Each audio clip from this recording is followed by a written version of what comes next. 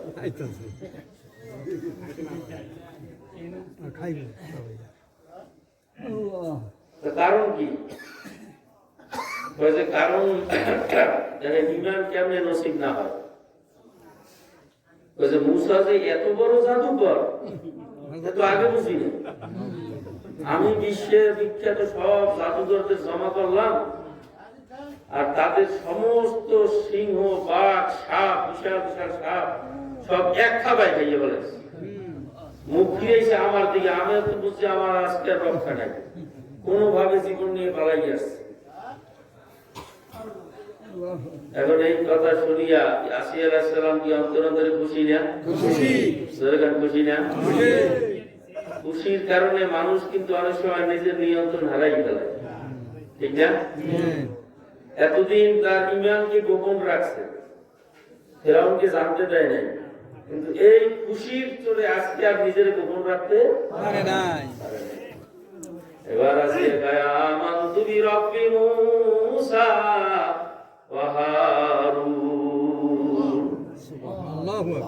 আমি মুসা আর হারুনের খোদার উপর ঈমান আনলাম। জোরে কর না সুবহানাল্লাহ। এমনকি কারাগার ইউনিভার্সিটি পড়ছে না, ওদিকে বাইরে লড়ানিকেই আইসে ঘরে স্ত্রীর কাছে সান্ত্বনা পাইবে, আর স্ত্রী সেও আমিও মুসার খোদার খোদা মানলাম। এখন তো রাগ গুসা, কিন্তু রাগ গুসা হইলে তখন কি আসিয়ার যে কিছু বলবে সেটাও পারে না। ওই যে বললাম আসিয়ার সে খুব ভালোবাসত, অত্যন্ত ভালোবাসত। এবার আসিয়া বুঝায়, তো আমার প্রাণের স্বামী, আপনি আমারে এত ভালোবাসেন তাও আমি জানি। আপনার ভালোবাসার কারণে আপনাকে আমি কোনোদিন স্বামী হিসাবে অবজ্ঞা করি নাই। যদিও আপনারা আমি খোদা মানি নাই, কিন্তু স্বামী হিসাবে আপনারা আমি অবজ্ঞা করি নাই। কিন্তু আমার প্রাণের স্বামী, আপনি নিজেকে খোদা দাবি করছেন, আমি তো আপনার স্ত্রী, আমি তো জানি আপনি খোদা নাকি। আপনিও তো জানেন আপনি একজন মানুষ। অতএব এই ভুল পথ থেকে ফিরিয়ে আসেন। আপনার বাদশাহী তো মুসা নিতে চায় না, বরং আপনি তো বাদশাহী থাকবেন। আমাকে আপনি কেন নিজেকে ধ্বংস করতেছেন? কেন সৃষ্টিকর্তার সাথে পাল্লা দেন? আপনি নিজেও জানেন যে আপনারও একদিন ওই অন্ধকার কবরে যাওয়া লাগবে। আপনি নিজেও জানেন যে আপনারও একদিন আপনার রবের কাছে ফিরিয়ে যাওয়া লাগবে। আমাকে এই বাদশাহী পাওয়ার পরেও কেন নিজের পরবর্তী হায়াতের জিন্দেগানি, পরবর্তী আসল জিন্দেগানি কেন ধ্বংস করেন? বুঝাইছে, অনেক বুঝাইছে। বুঝানোর পর এরা মোটামুটি বলছে যে আসলে তো খামাখা আমি তো এত বড় বাদশাহী সম্মান পাইছি, তাই না? আর মুসা তো পায় না যে আমার বাদশাহী দিয়ে দাও। খামাখা আমি এই আখিরাতের জিন্দেগি নষ্ট করবো কেন? মোটামুটি বুঝ পাইছে, কিন্তু কাজ হইবে কি? তারা আমি একটু বুঝছে, আমি একটু বলতে গেছে কার কাছে? প্রাণের দোস্ত হামান। ইতিহাস অনেক লম্বা, সময় থাকলে বলতাম যে হামান রে আবার বাইরে করি। হামান যে এত দোস্ত হইলো, দোস্তটা হইলো কোথা দিয়ে? হইছে একেবারে বহুত আগে। এই সময় ফেরাউনও রাস্তায় রাস্তায় করে, আর হামানও রাস্তায় রাস্তায় করে, বাড়ি ঘর নাই একজন। ফেরাউনও বাড়িতে বাইরে দিতেছে, বাপ মায় হামানও বাইরে দিতেছে। এই দুইজনে দেখা হয়েছে, এই দোস্ত হয়ে গেছে। মানে কি হচ্ছে না, অনেক লম্বা। কেমনে কেমনে ফেরাউন মিশরের বাদশাহ হয়েছে, সে অন্য ইতিহাস, ওদিকে যাবো না, যেটা মূল কথা সেটা বলি। এখন হামানকে বলে যে হামান, আমার স্ত্রীতে এই কথা বলে, ঘটনা তো সত্য, তুই তো জানো। ফেরাউন বলতেছে যে মিশরে কেউ চেনে না আমারে, তুই তো আমার চেনে রাখতে পারিস। এই শুরু হইতে যেদিন মিশরে গোরস্থানে তুই এরকম কবর করতাম, এখন কি করা যায়? আমার গায়ে বাদশাহ নামদার সারা রাজ্যময় আপনার খোদা হিসাবে ডিক্লেয়ার দিয়ে দিছে। এই অবস্থায় যদি আপনি পিছনে ফেরেন, তাহলে আর মান সম্মান, আপনি আপনার স্ত্রীর কথায় দেখতে পারেন, আমি তো আর বাধা দিতে পারবো না। তাহলে এই তরবারি নেন, আগে আমারে হত্যা করেন, এরপর আমরা যাইছে। এই জন্য কি বলছে? সৎসঙ্গে স্বর্গবাস, সোহবতে চলে তোরা চলে কুনাত, সোহবতে তলে তোরা তলে কুনাত। ভালো মানুষের সঙ্গে মেশবা, ভালো হইতে পারবা। আর বাটপার চোরের লাগে মেশবা, চোর বাটপার হইতে পারবা। ঠিক আছে? বড় বড় চোর কি মার্কেটে কোনো চোর হয় না? চোরের লাগে ধরতে ধরতে হ্যাঁ, বড় বড় ডাকাইতি কি মার্কেট দিয়ে ডাকাই দিয়ে পাই যায় না? বড় হওয়ার পর কোনো এক সময় একজন ডাকাইতির সাথে পরিচয় হয়েছে, তার সাথে ধরতে ধরতে এখন এই জন্য সঙ্গ বড় মারাত্মক জিনিস।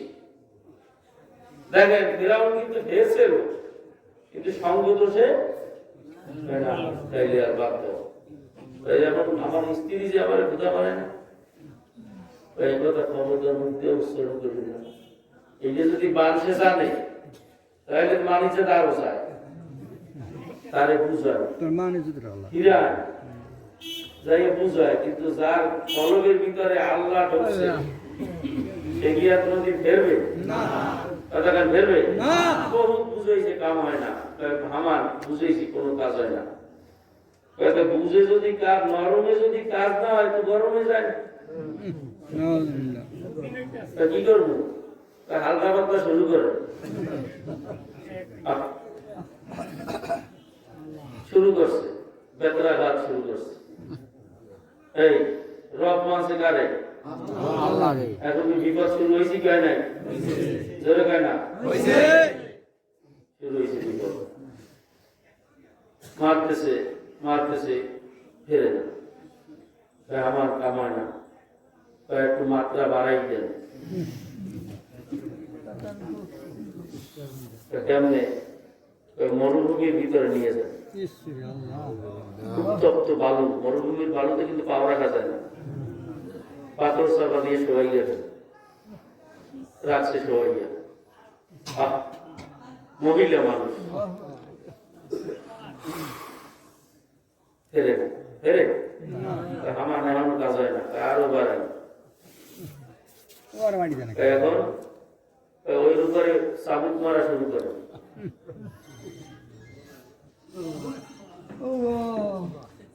উত্তপ্ত বালুর ভিতরে শোয়াইয়া এখন চাবুক মারে। চাবুকের বাড়িতে শিরশির শরীর ফাটিয়ে রক্ত বাহির হয়।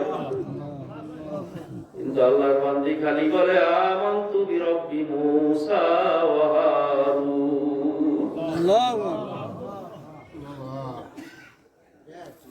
এরকম করতে করতে 1 বছর পর্যন্ত নির্যাতন করছে। কয় বছর? 1 বছর দৈনিক। চিন্তা করা যায়? আমার যদি একটা সুপার দেয় এখানে, যে কাইলি মসজিদে যাবে না, দেখবেন যে এই যদি একজন মাদ্রাসা যদি খালি মসজিদে যে গেছে, এখন খালি একটা সুপার দেবে এখানে, দেখবেন পরের দিন আর মুসল্লি 200 জনের বেশি নাই। ঠিক 1 বছর পর্যন্ত এরকম অমানসিক নির্যাতন। মহিলা মানুষ, খাওয়া নাই, দাওয়া নাই, ঘুম নাই, আরাম নাই। কি কয়? ফেরাউনের স্ত্রী কি কষ্টে ছিল? না। দাসদাসীর অভাব ছিল? খাওয়ানোর অভাব ছিল? যা মুখ দিয়ে বাইর করতো তাই তো করিয়ে দিত, ঠিক কিনা? আর সেই ব্যক্তি এখন মরুভূমির ভিতরে বিজয়। 1 বছরের বেশি অতিক্রম হয়ে গেছে। কয় হামান, কয় ফেরাউনকে হামান এখনো তো ফেরে না। বাচ্চা নাতার যদি নাই ফেরে, তাহলে একদিন না একদিন তো মিশরবাসী জানিয়ে যাবে যে আপনার স্ত্রী আপনার খোদা মানে না। তখন কিন্তু আর উপায় থাকবে না। সে একটা কাজ করেন, মিশরের সমস্ত লোকজনকে ডাকেন, ডাকিয়ে তাদের সামনে আসিয়াকে দাঁড়া করাইয়া বলেন যে আমার স্ত্রী আমাকে খোদা না মানার কারণে, দেখো আমার স্ত্রী হওয়া সত্ত্বেও তারে আমি কি শাস্তি দেই, দেখাই দেন, যাতে অন্যান্য সবাই শিক্ষা পায়, যেহেতু সে বেরবেই না। ভাই ঠিক আছে, ডাকো, লোকজন ডাকো। ডাকছে, হাজার হাজার লোকজন একত্রিত হয়ে গেছে। সেখানে আসিয়া আলাইহিস সালামকে উপস্থাপন করছে, নিয়ে আসছে। আসিয়া ফেরাউন বলতেছে, হে আসিয়া, তোমাকে আমি কত ভালোবাসি তা তুমি ভালো করে জানো। তোমার শরীরে আঘাত করলে আমি আঘাত পাই, কিন্তু আসিয়া আমার কিছু করার নাই। এখনো সময় আছে, শেষ মুহূর্তে আজকে তোমাকে আমি হত্যার আদেশ দিয়ে দেব। এখনো সময় আছে আসিয়া, তুমি এখনো আমাকে মানো। মুসার খোদারে রব মানা ছাড়ো, আমারে রব মানো। আসিয়া গায়, ও ফেরাউন, যেই রবের পরিচয় আমি পাইছি, যেই রবের প্রেম আমার অন্তরে ঢুকছে, যেই রবের ভালোবাসায় আমি মগ্ন হইছি, তামাম দুনিয়া হারাইলেও ওই রবকে আমি ছাড়ব না। ফেরাউনের রাগ হয়ে গেল, ভাই আসিয়াকে দৌড়া মারা শুরু করো। আসিয়ার উপরে চাবুক মারা শুরু হইল, বা এভাবে হবে না, আসিয়ার শরীর থেকে আগে কাপড় খুলিয়া লও। হাজার হাজার মানুষের সামনে আল্লাহ সম্ভ্রান্ত পরিবারের মেয়ে আসিয়ার সমস্ত কাপড় গুলা খুলিয়া উলঙ্গ করিয়া ফেলাইল। ওই খালি শরীরের উপরে বেত্রাঘাত শুরু হইয়া গেল। বেতের আঘাতে আঘাতে শরীর দিয়া শিরশিরাইয়া রক্ত পড়তে পড়তে আসিয়া যখন মাটির উপরে লুটাইয়া ভরিয়া গেল, ফিরআউন কয়, ও জল্লাদ, আসিয়ার শরীর থেকে হাত পাও গুলা বিচ্ছিন্ন করিয়া দাও। যখন আসিয়ার শরীর দিয়ে হাত পা গুলা কাটিয়া ফেলাইল, আল্লাহ রক্ত পড়া শুরু হইয়া গেল, ঝুপঝুপাইয়া রক্ত পড়তে পড়তে আসিয়ার শরীর ফ্যাকাশে হইয়া গেছে, রুহু যাবে যাবে বলা, চোখ আর তাকাইয়া মেলতে ভালো করিয়া পারে না, কিন্তু জবানটা আস্তে আস্তে লারে। এরা মুখের কাছে যাইয়া শোনো, মনে হয় আসিয়া এখন ফেরছে। যাইয়া মুখের কাছে কান্ডা লাগাইয়া শুনে আসিয়া কয়, আমানতু বিরব্বি মূসা ওয়া হারুন। আল্লাহু আকবার। মূসা আর হারুনের খোদার উপরে রব মানছি। ফিরআউন কয়, আহারে, ওরে এখন হত্যার হুকুম দিয়া দিলাম। এই অবস্থায় নবী মূসা আলাইহিস সালাতু ওয়াস সালাম পাশ দিয়া যায়। আসিয়া ডাক দিয়া কয়, আল্লাহর নবী মূসা, তুমি তো মাওলার সঙ্গে সরাসরি কথা বলো। আমি আসিয়া দুনিয়ার রাজত্ব সাল্লাম, মিশরের বাদশাহী সাল্লাম, আমি আরাম সাল্লাম, আয়ের সাল্লাম, ধন সম্পদ সব সাল্লাম, সব কিছু বিসর্জন দিলাম আমার রবকে পাওয়ার জন্য। ও মূসা, আমার রবের কাছে একটু আমার ব্যাপারে জানতে চাও। আমার রব আমি আসিয়ার উপরে রাজি না বেজার? আল্লাহর নবী দুই চোখের পানি পালাইয়া দিয়া কয়, আসিয়া, তুমি একটু কষ্ট করিয়া আসমানের দিকে তাকাও। আসিয়া আসমানের দিকে তাকাইয়া দেখে আসমানের দরজাগুলো টাস টাস করিয়া খুলিয়া গেছে। আটটা বেহেশত সব আসিয়ার সামনে হাজির। লক্ষ লক্ষ কোটি কোটি নূরের ফেরেশতা, বেহেশতের হুর গিলমান সবাই এসে হাজির। কয়, আসিয়া, আসমানের ফেরেশতারা সবাই তোমার অপেক্ষায়, তুমি আসো আসিয়া, তোমার অপেক্ষায় আমরা আছি। আল্লাহর নবী মূসা কয়, আসিয়া, তোমার যদি কিছু আমার মালিকের কাছে, তোমার রবের কাছে তোমার যদি কিছু চাইতে মনে চায়, আসিয়া তুমি এখন চাইয়া নাও। তোমার রব এখন তুমি যা চাইবা তাই দিয়া দেবে। এবার আসিয়া কি চাইছে আমার মাওলা কুরআনুল কারীমের ভিতরে শুনাইয়া দেন। আসিয়া ধন চাই নাই, সম্পদ চাই নাই, মান সম্মান চাই নাই। আসিয়া কি চাইছে আমার মাওলা শুনায়। আসিয়া কয়, রব্বি বিনিলি ইনদাকা বাইতান ফিল জান্নাহ। ও মাবুদ গো, সব কিছু আমি পর করলাম তোমারে আপন করার জন্য। আমি তোমার জন্য আমি সব করলাম পর, দয়া করিয়া তোমার নিকট আমারে বানাইয়া দাও একটা ঘর। আমি বেহেশত চাই না, দোজখ চাই না, আমার কিছু লাগবে না। আর এটা হইল মাওলার পাগলের কথা, যার অন্তরে মাওলা ছাড়া কিছু নাই।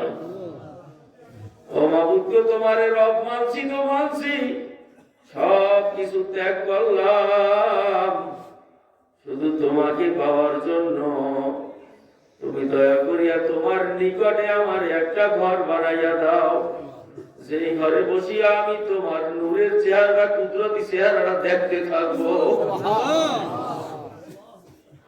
হে আমার ভাইরা, হে আমার বন্ধুরা, আমার আপনার কাছে জানতে চাওয়া, আসিয়া যেই কষ্ট স্বীকার করছে রব মানতে যাইয়া, ওই 1,01,00,000 ভাগের কোন কষ্ট আজ পর্যন্ত আপনি আমি স্বীকার করছিনি, জোরে গান করছি না।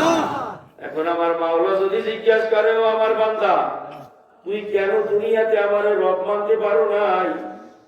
দেখ, আসিয়া বাদশাহী ছাড়ছে, আমারে রব মানছে, তুই কেন পারো নাই? তোর উপরে তো কোনো মুসিবত আসে নাই, আপনার আমার তখন কোনো উত্তর থাকবে নি, থাকবে? তাহলে বুঝিয়ে শুনিয়ে কবরে যাওয়া লাগবে কি লাগবে না? লাগবে কি লাগবে না? কারণ এই দুনিয়ার এই পাগলামি কয়েকদিনের, দুনিয়ার চাচিক কয়েকদিনের। হাফেজ সিরাজি রহমাতুল্লাহ আলাইহি প্রথম জীবনে বড় নাফরমান ছিল।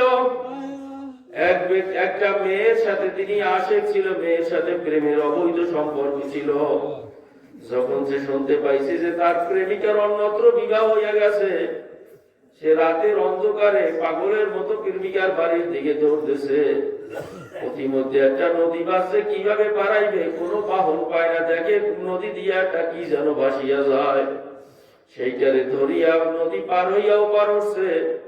ওঠার পরে চিন্তা করে, আবার আমি ফেরার সময় কি নিয়ে ফেরবো, ওই বস্তুটাকে ওইখানে বাঁধিয়া রাখছে।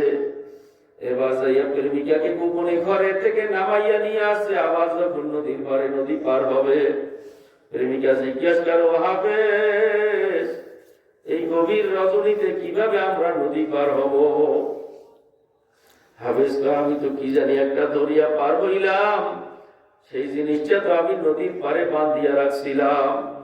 খোঁজ করিয়া তালাশ করিয়া যাইয়া দেখে যে ওটা কোনো কলা গাছও না, কোনো নৌকাও না, ওটা একটা মহিলার মরা ফুলা লাশ। আল্লাহু আল্লাহ। তখন হাফেজ সিরাজির ওই প্রেমিকা ডাক দিয়ে গাও, হাফেজ শোনো, হাফেজ বাতু গুয়াম কে গুলতা জানামি মানো, আগার মানো সবে মানো, সবে দিগার নমি মানো। ও হাফেজ, চিরদিন ফুল কিন্তু তাজা থাকে না। ফুল গাছ থেকে ছিঁড়িয়ে আনার পর একদিন বা 2 দিন তাজা থাকে, তারপর কিন্তু ফুল শুকাইয়া যায়।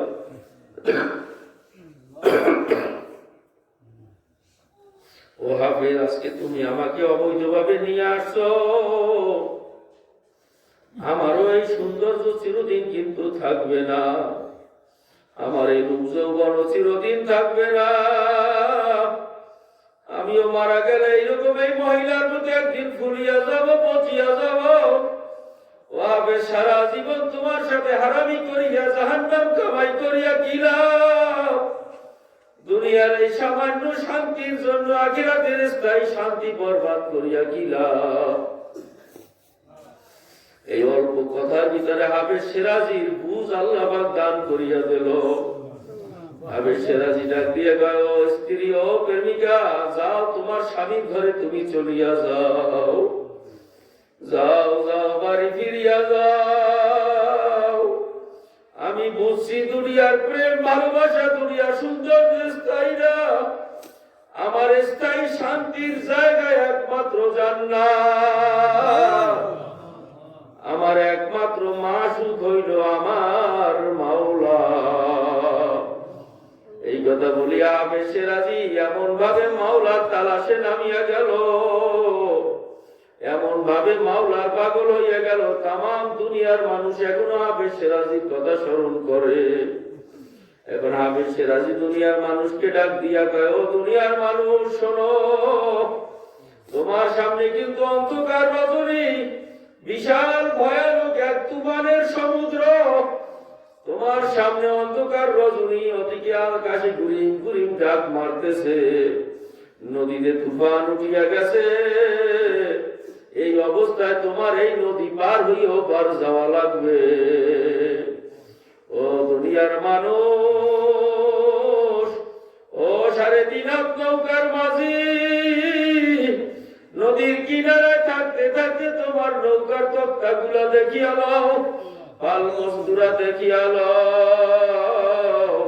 প্রধান আকাশটা যদি পচা তক্তার নৌকা নিয়া বাড়ি জমাও, যখন তুফানে বাড়ি মারা শুরু করবে, তুমি ওবার আর যাইতে পারবা না। ওরে দুনিয়া হইল নদীর কিনারা, তোমার সামনে আখিরাতের 5টা ভয়াবহ সমুদ্র। প্রথম সমুদ্রের নাম হইল অন্ধকার কবর। ওই কবরে যাওয়ার আগে তোমার ইমানের তক্তাগুলা চেক করিয়া লও। ওরে নামাজের তক্তা চেক করো, রোজার তক্তা চেক করিয়া বাড়ি জমাও। কারণ খোদা লাগাতা দুর্বল ইমানের তক্তা নিয়ে যদি বাড়ি জমাও, যখন ফেরেশতা আসিয়া জিজ্ঞাসা করবে বল মার রব্বুকা, ওই অবস্থায় তোমার ওই তক্তা টেকবেও না, আর তুমি উত্তর দিয়াও বাড়ি যেতে পারবা না। আমার ভাইরাও, আমার বন্ধুরা হাতে ভাই ধরিয়া বলিয়া যায়, মরা যেহেতু লাগবেই লাগবে। ওই অন্ধকার কবরে যদি যাওয়া লাগবেই লাগবে। ওই কিয়ামতের ময়দানে যদি ওটা লাগবেই লাগবে। ভালো করিয়া মনে বুঝাও, যেদিন কিয়ামতের ময়দানে আমার মাওলা সূর্যটা উপর করিয়া ফেলাইয়া দেবে, মাথার উপরে 1 হাত বা 100 হাত চলিয়া আসবে, জমিনটা পুরিয়া তামা হইয়া যাইবে, মানুষ ঘামের ভিতরে সাঁতরাইতে থাকবে। ওই অবস্থায় আমার মাওলা ছাড়া কেউ আপন থাকবে না, আমার মাওলা ছাড়া কেউ রব থাকবে না। খোদার আকাশটা যদি জাহান্নামের হুকুম হইয়া যায়, ওই জাহান্নামের আযাব সহ্য করতে পারবানি। ভালো করিয়া মনকে বুঝাইয়া কবরে যাইও। ওরে দুনিয়া কিন্তু থাকবে না। কোথায় তোমার বাবা, কোথায় তোমার দাদা? মালিকরে নিয়ে যাওয়া লাগবে কি লাগবে না? জোরে গাও, লাগবে কি লাগবে না? ওই মালিকরে নিয়ে কবরে যাইতে হইলে মালিকের হুকুম মানা লাগবে কি লাগবে না? আজকের এই মাহফিলের শেষ রজনীতে মাওলার কাছে তওবা করব, মাবুদ গো, তুমি আমাদের জীবনে যা ভুল করছি তো করছি, মাফ করিয়া দাও, আর জীবনে তোমার নাফরমানি করব না। এরকম অন্তর থেকে খালেস নিয়াত করার কে কে নিয়াত করতে পারে? আল্লাহু আকবার। আল্লাহ আপনি কবুল করিয়া নেন, আল্লাহুম্মা আমিন। ও ঘরের মেয়ে লোকেরা হাত উঠাও, মাওলার দরবারে কান্দো আর মাফ চাও। যদি কান্না না আসে রে মনে রে বুঝাও রে মন, একদিন এই ঘরের দরজা দিয়ে নতুন বউ হইয়া উঠছিল রে মন। কত মেয়ে লোকে শরবত খাওয়াইছে, বাতাস করছে, আবার এমন একটা দিন আসবে ওই ঘরের দরজা দিয়া মরা লাশ হইয়া বেরোবা। ছেলে কানবে মামা করে, মেয়ে কানবে মামা করে, জবাব তো আর দিবা না। আল্লাহ আমরা যারা হাত তুলছি দয়া করি আমাদের মাফ করিয়া দেন। আল্লাহ জীবনে যত গুনাহ করছি মাফ করিয়া দাও। আল্লাহ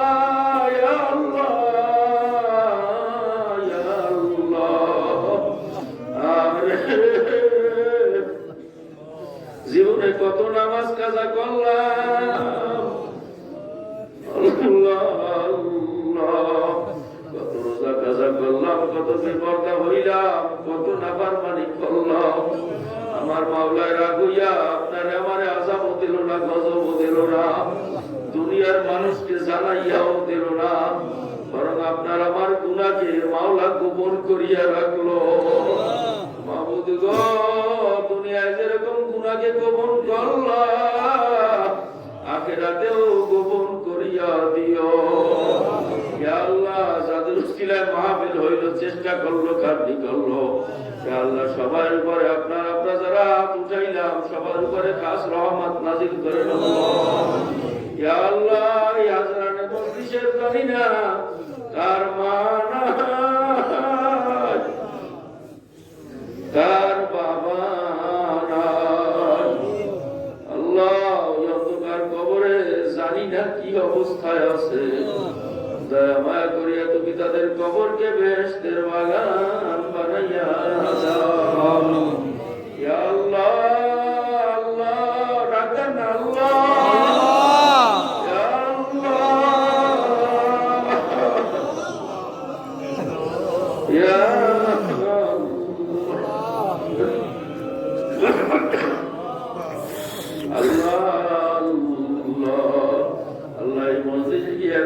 তোমার পছন্দ হয় না, কত সাদা দাড়ি বাজারা চোখের পানি ফেলাইছে। আল্লাহ, কত আলেমরা হাত তুলছে, কত নাবালেমরা হাত তুলছে। আল্লাহ, যার হাত দুই কেনা তোমার ভালো লাগে তার উসিলায় তুমি আমাদের মাফ করিয়া দাও। আল্লাহ, সবাইকে দিনের বুঝ দান করিয়া দাও। ইয়া আল্লাহ, কি আলোচনা করছি কিছুই হয় নাই, তুমি দিনের বুঝ দিয়া দাও। আমিন। ইয়া আল্লাহ, তুমি দিনের বুঝ দিয়া দাও। আমিন। ইয়া আল্লাহ, যা কিছু আলাপ করল, আলোচনা হইল, আমাদেরকে আমল করার তৌফিক দিয়া দাও। আমিন। ইয়া আল্লাহ, তোমাকে রব মানিয়া কবরে যাওয়ার তৌফিক দিয়া দাও। ইয়া আল্লাহ, এই ফিতনার জামানায় ঈমানকে মজবুত করিয়া দেন, আমলে সালেহ করার তৌফিক দিয়া দেন। ইয়া আল্লাহ, যে মাদ্রাসার উসিলায় মাদ্রাসার উদ্যোগে মাহফিল, এই মাদ্রাসাকে আপনি দ্বীনের জন্য সহিভাবে কবুল করিয়া লন। ইয়া আল্লাহ, মাদ্রাসা থেকে এলাকাবাসীর মনকে ঘুরাইয়া দেন। ইয়া আল্লাহ, এলাকার মহব্বত বাড়াইয়া দেন। ইয়া আল্লাহ,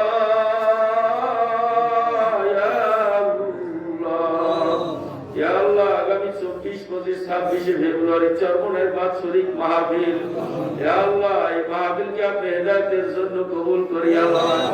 ইয়া আল্লাহ, আমাদেরকে মাহফিলে যাওয়ার তৌফিক দান করে।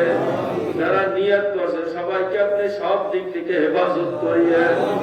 ইয়া আল্লাহ, আমরা যারা মাহফিলে যাওয়ার নিয়ত করলাম, একজনকে ওই ময়দান থেকে আপনি ওলি না বানাইয়া ফেরত দিবেন না। সাল্লাল্লাহু তাআলা আলা খায়রি খালকি মুহাম্মদ। রব্বি ফিরলি ওয়া লিওয়ালিদাইয়া ওয়া লিজামিল মুমিনিনা ওয়াল মুমিনাত ওয়াল মুসলিমিনা ওয়াল মুসলিমাত ওয়াল আহইয়াই মিনহুম ওয়াল আমওয়াত ইন্নাকা মুজিবুদ দাওয়াত।